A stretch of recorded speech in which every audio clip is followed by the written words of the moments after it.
Howdy, friends. Here's one last piece on Sabbath for you to think about. This comes from the 13th chapter of the Gospel of Luke.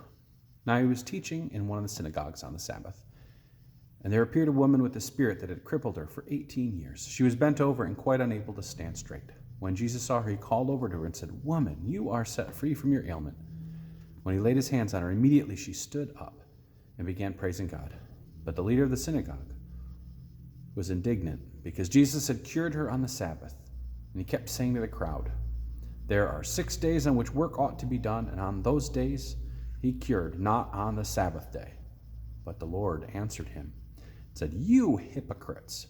Does not each of you on the Sabbath untie his ox or his donkey from the manger and lead it away to give it water? And ought this woman, a daughter of Abraham, who's been bound for 18 long years, be set free from the bondage on the Sabbath day?" When he said this, all the opponents were put to shame, and the entire crowd was rejoicing at all the wonderful things that he was doing.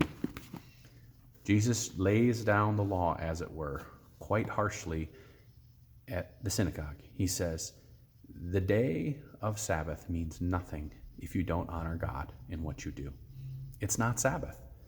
And if you need to take care of business and heal God's chosen ones, the children holy and beloved, and it happens to fall during another time, then so be it. That's who you were created to be. That's who we as a community of followers of Christ were created to be, the ones who offer healing and wholeness to this world. And if it has to take place on a Sunday and you have to miss church to do it, so be it. If it has to take place in the middle of the week, same thing. There's this beauty in the idea of Sabbath that you are not only called and asked and encouraged, but you're actually required, as much as we can say that, to take time in rest. To not be go, go, go, go, go all the time. You all know that we used to live in Chicago. And one of the hardest things about living in Chicago, Chicagoland, is that culture where your judgment, your worth, your feelings about everything are based on how much you work. And so when someone says, "How are you doing?" the only appropriate response, busy.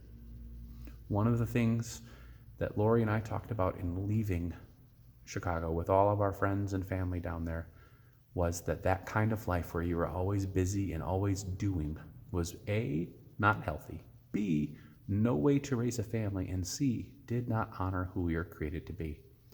And so we stepped out. And I will tell you, the first year or so that we lived in Sheboygan, it was difficult to slow down. It was really hard to take a break because I felt horribly guilty for resting. I should work at church 6 days, 7 days a week. There's always something more to do, and that's the truth. There's always something more to do.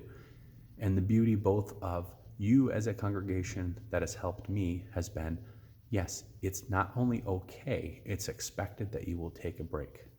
I've had 2 consistory presidents in the past couple years here with Richard and John, who thankfully, and sometimes it freaks me out a little bit, but I've had both of them tell me, "Okay, you're done. Take a break. I don't want to see you in the building. You need to go rest. You're burning out."